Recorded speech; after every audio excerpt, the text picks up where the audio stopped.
selanjutnya adalah algoritma depth limited search. Di sini untuk depth limited search ini adalah pengembangan dari depth first search sebetulnya ya. Jadi kalau BFS dan DFS cukup beda konsepnya, tetapi DFS dengan DLS itu hampir mirip.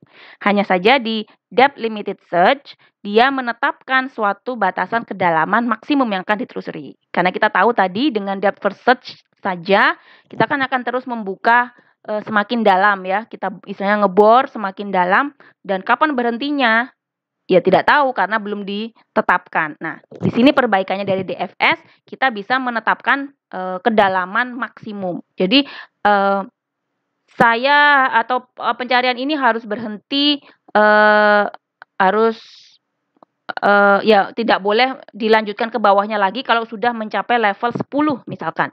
Jadi untuk mencegah ini infinite ya, pengeboran yang infinite terlalu dalam, maka dibatasi saja kedalamannya sekian gitu. L yang bisa kita batasi.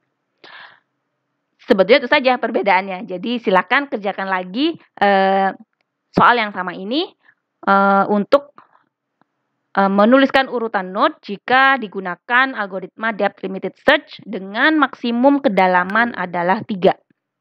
Jadi root, itu tadi ada keterangannya di sini ya. Root memiliki kedalaman 0. Jadi ini adalah 0, ini 1, ini 2, dan ini 3. Silakan Anda tuliskan lagi urutan node yang dikunjungi. Saya langsung melanjutkan ke iteratif deepening search. Jadi iteratif deepening search sama seperti depth limited search. Dia juga modifikasi dari depth first search ya, DFS. Sedikit perbedaannya adalah dia merupakan kombinasi antara depth limited search dengan BFS begitu ya, breadth first search. Jadi dia meningkat, tidak dipatok kedalaman berapa begitu, tetapi nanti akan bisa extend sendiri. Kalau memang pada kedalaman itu tidak ditemukan solusinya, ya kalau dengan depth limited search ya berarti tidak akan pernah ketemu gitu kan. Katakanlah di depth limited search ditetapkan maksimum kedalaman adalah 5. Ternyata sebetulnya solusinya itu ada di kedalaman 8.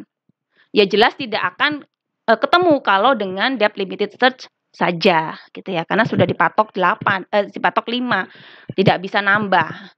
Nah, dengan cara iteratif deepening search di sini dia bisa increase kedalamannya. Kalau memang pada level itu belum ditemukan, ya barulah kita buka lagi ke level berikutnya. Jadi sedikit antara kombinasi DFS dengan BFS ya, karena main level kedalaman tadi. Oke, jadi awal kita bisa terapkan limit 0 gitu ya. Kita berprasangka baik begitu, node awal yang kita kunjungi itu langsung menjadi goal tujuannya ya. Node tujuannya. Ya namanya berharap kan boleh saja ya. Limit 0, berarti kita batasi dulu. Ya 0 lah, nyari aja di level 0, siapa tahu juga beruntung ketemu. Jadi apakah A ini goal? Ya kalau iya ya alhamdulillah gitu kan ya. Kita berarti nggak kemana-mana, nggak melangkah satupun, langsung berada di tempat tujuan gitu kan. Oke, kalau ternyata misalkan pada kedalaman 0 ini solusi tidak ditemukan, berarti saya akan increase kedalaman, menetapkan limit 1. Penelusurannya tetap menggunakan konsep seperti depth first search gitu. Jadi A kita buka, anaknya adalah B dan C gitu ya. Kemudian saya telusuri si B. Nah, biasanya kalau DFS biasa ketika B ini dilihat kan langsung buka anaknya baru. Nah, di sini dia tidak menyelesaikan dulu pada level 1 ini gitu kan. Jadi seperti BFS. Selesaikan dulu level ini, masih ada C loh. Apakah ini adalah solusi yang dicari? Oh, ternyata bukan. Ya, barulah setelah itu kita buka lagi si B ini tadi. Limitnya kita naikkan 2. Nah, limitnya kita naikkan 2, ya kita start selalu pencarian dari atas lagi. Ini juga yang akan membedakan dengan DFS biasa. Jadi limit 2. Oke, sekarang saya start lagi dari atas, dari root. A ke B. Karena kalau tadi kan belum kelihatan DFS-nya ya, seperti BFS pada limit 1 ini karena jalannya ke samping. Tetapi begitu limitnya naik jadi 2 baru kelihatan DFS-nya. Karena dari A ke B dia akan mengunjungi si D.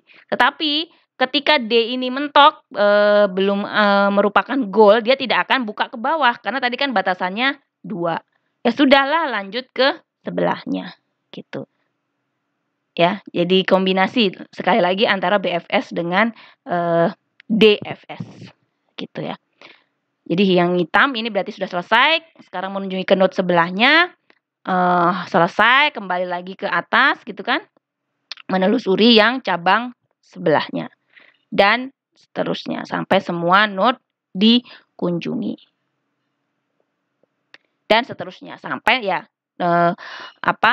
node goal yang dicari ditemukan. Oh, ternyata pada limit 2 tidak ketemu. Ya, naikkan berarti limitnya 3. Ulangi lagi pencarian dari atas. Nah, pada latihan yang sama, sedikit berbeda ini ya. Tuliskan urutan penelusuran node jika menggunakan iteratif deepening search.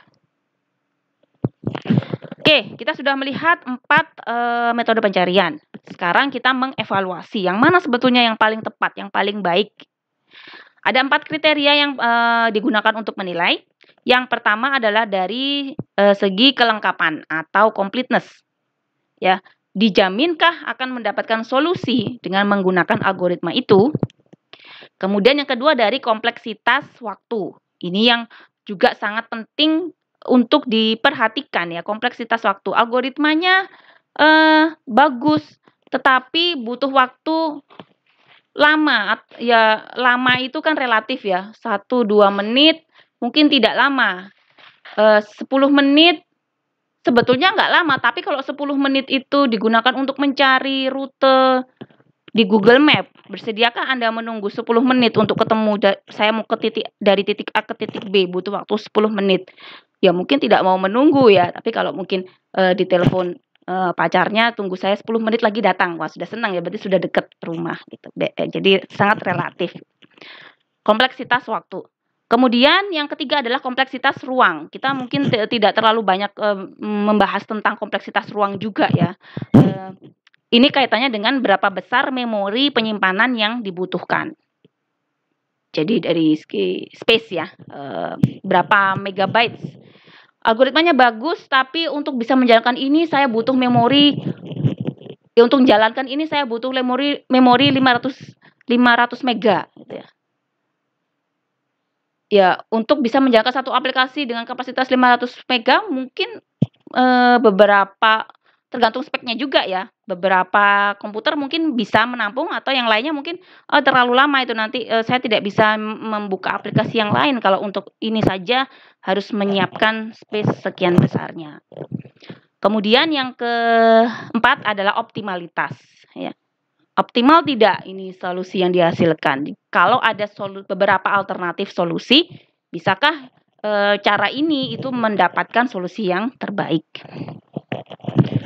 Nah, dari keempat algoritma tadi kita bisa membandingkan ya, dari segi completeness ternyata breadth first search dan iteratif deepening itu ya complete. Artinya dia dipastikan akan mendapatkan solusi, ya kan? Apakah dijamin akan mendapatkan solusi? Jawabannya iya untuk BFS dan IDS, gitu ya. Karena apa? Karena dia bergerak per level. Selama belum ketemu dia akan terus bergerak level ke bawahnya. Nah, itu kan dijamin ditemukan. Gitu ya. Depth first search dan depth limited search tidak dijamin ternyata untuk mendapatkan solusi. Ya tadi ada beberapa kelemahan untuk dua macam ini ya. Pertama, yang utama adalah dari segi kedalaman tadi. Ya, kalau depth first search saja ada kemungkinan dia akan terus membuka ke bawahnya, buka lagi ke bawahnya, buka lagi ke bawahnya. Kalau tidak ada mekanisme tambahan, dengan catatan ya, kalau tidak ada mekanisme tambahan, maka ya dia berpotensi tidak bisa mendapatkan solusi. Depth limited juga sama ya, kita terlalu dangkal membatasi levelnya. Ya nggak mau lama-lama nunggu level 4 aja lah selesai.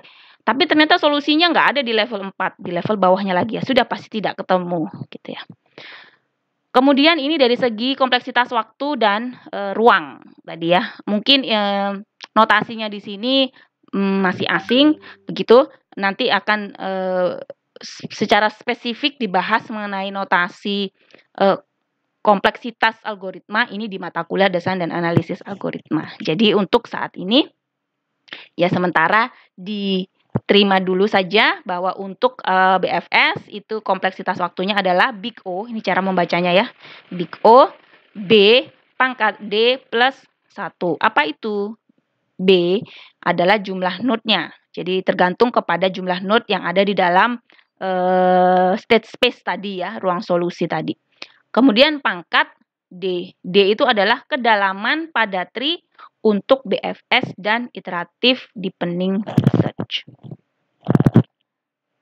Ya, karena beda ya konsep kedalaman di BFS dan IDS dengan di DFS murni dan depth limited search. Terutama yang dua ini, karena kalau di depth first search ya kedalaman ya sudah M gitu saja ya. Tetapi kalau pada depth limited kan M belum tentu sama dengan L ya. Ini kalau mau ya sedalam mungkin, sedalam apa tree-nya. Tapi kalau ini kan tergantung L-nya, dibatasi berapa. Ya dia akan stop di situ. Gitu. Optimalitas untuk BFS dan iteratif deepening search dijamin mendapatkan solusi yang optimal ya, solusi yang terbaik gitu, karena dia mencari tadi per level tadi ya, dia akan membandingkan dari keseluruhan level tadi ya, solusinya yang terbaik atau tidak ya sudah akan bisa didapatkan.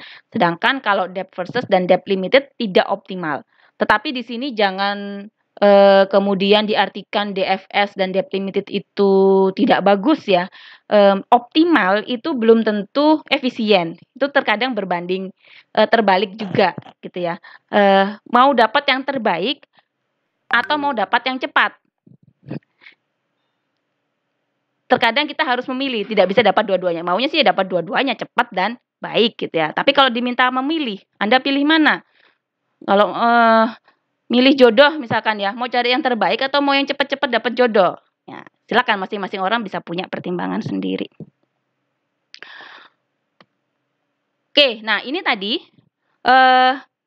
ketika kita mencontohkan pada permasalahan teko air tadi kan Anda sudah bisa melihat sendiri ya, ada state-state yang sebetulnya tadi sudah pernah dibuka. Kenapa di sini harus diantrikan lagi ke dalam list? Bisakah kita menyeleksi bahwa kalau state yang sebelumnya sudah pernah dikunjungi ya nggak usah dibuka lagi dan diantrikan lagi, karena kalau seperti itu terus-menerus ya kapan selesainya? Kita akan terus berputar-putar di state yang sama. Nah, inilah di sini fungsi dari mekanisme tambahan yang namanya penanganan state berulang. Karena kegagalan dalam mendeteksi state yang berulang dapat mengakibatkan permasalahan yang linier yang tadinya mungkin bisa diselesaikan dalam waktu yang relatif singkat menjadi permasalahan eksponensial, meledak ya. Tingkat kompleksitasnya loncat tinggi. Jadi main olahraga dia. Jadi pada contoh breadth first search tadi pada permasalahan teko air, dari state 00 kan kita buka 30 dan 04. Dari 30 kita bisa melanjutkan ke state 34 ya, mengosongkan lagi 00 atau mengisi atau memindahkan ini tadi ya dari 3 ke sebelahnya. Nah, dari sini kita sudah bisa mendeteksi ya munculnya lagi state 00. Ini pasti kalau kita buka berikutnya di bawah kan pasti ngulang lagi yang di atasnya. Nah, dari sini sebaiknya memang bukan sebaiknya, sangat dianjurkan, sangat harus gitu. Kalau tidak ya bisa jadi tidak selesai programnya. Kita perlu mendeteksi ini. Oh, 00 ini tadi sudah. Jadi nggak usah dibuka lagi. Otomatis kan Anda akan punya lebih sedikit kandidat yang harus diperiksa.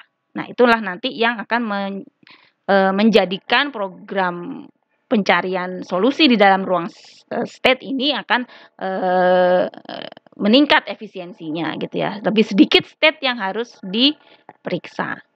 Dan mungkin ada banyak lagi ya karena tadi berulang-ulang ya 3400. 34 ini kan sudah di cabang yang ini. Katakanlah kalau kita tadi pakai breadth search kan start dari sisi kiri. Berarti 34 tadi sudah kita periksa. Jadi ketika pada saat ini terbuka lagi 34, nah sebetulnya ini tidak usah dibuat bawahannya lagi kan gitu. 00 apalagi kan tadi sudah sama 2 kali lagi di sini 3 kali. Tapi 31 oke tadi saya belum ketemu state 31, ini bisa diterima. Jadi nanti kalau kita pilih yang 04 ya, katakanlah dari 00 kita pilih 04, ya berarti hanya ada satu langkah saja berikutnya karena yang 2 ini tadi sudah diperiksa. Dan seterusnya dengan cara seperti ini kita akan bisa menemukan solusi 2 tadi ya. Di tips penanganan state berulang, jangan kembali pada state yang telah dikunjungi, jelas. Jangan membuat jalur atau path yang mengandung cycle di dalamnya, ya. Ya, kita harus bisa mendeteksi cycle. Jangan mengenerate state yang sudah di-generate sebelumnya. Sebetulnya ya muter-muter aja ya, pokoknya jangan sampai membentuk siklus atau cycle. Dari tadi ngomong dituang-tuang begini dari kemarin juga solusinya seperti apa? Ketemu nggak sih? Ada ternyata ya. Kalau kita lihat di sini yang diberikan tanda merah ini adalah state solusi sebetulnya. Ya, ternyata kita bisa lihat di sini ada banyak state solusi, tidak hanya satu state ternyata. Yang penting kan tadi kita mendapatkan nilai 2 dimanapun itu posisinya, apapun nilai dari teko sebelahnya. Yang penting 2 itu muncul. Nah, ternyata yang mengandung nilai 2 itu bisa bermacam-macam. Ada 24, 20, 02, 32, 32, 02. Nah, ini semua adalah state-state solusi. Dari sini, kalau kita bisa merancang state space-nya seperti ini, kemudian kita menelusuri untuk mendapatkan salah satu dari state yang menjadi solusi ini tadi. Gitu. Nah, sekarang baru tugas ya, masih berkaitan dengan soal dari minggu lalu. Silakan Anda menyelesaikan permasalahan petani beras angsa dan serigala dengan salah satu dari metode penelusuran. Ini akan dijelaskan lebih lanjut pada sesi kuliah. Terima kasih. Untuk ringkasan ya. Jadi kita sudah melihat sejauh ini di bab 2 bagaimana cara mendefinisikan masalah, bagaimana membuat ruang keadaan atau state space, kemudian menerapkan sejumlah teknik untuk mencari ya dengan pendekatan blind search atau uninformed search. Ada 4 pendekatan dan juga bagaimana cara menangani state berulang. Terima kasih. Assalamualaikum warahmatullahi wabarakatuh.